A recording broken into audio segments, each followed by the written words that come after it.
ایک دیہاتی نے گارے مٹی سے اپنا گھر بنایا۔ گھر میں اس نے چھوٹی سی 7 مسلوں کی مسجد بنائی کیونکہ اس کے 7 بیٹے تھے۔ تعمیر مکمل ہوئی تو اس نے بیٹوں کو بلایا اور کہا، میں چاہتا ہوں کہ مسجد کی لپائی جنت کی مٹی سے کروں۔ تم سب بھائی جاؤ اور جنت کی مٹی تلاش کر کے لاؤ۔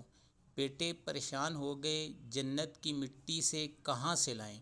باپ کا حکم تھا۔ 6 بیٹے ڈھونڈنے نکل کھڑے ہوئے، جبکہ سب سے چھوٹا اور 7واں بیٹا بیمار تھا، گھر پر ہی رہا۔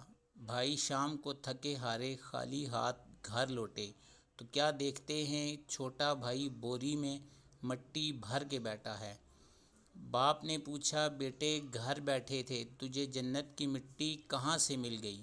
بیٹے نے کہا، سارا دن ماں کے پیچھے پیچھے پھرتا رہا، جہاں جہاں وہ قدم رکھتی تھی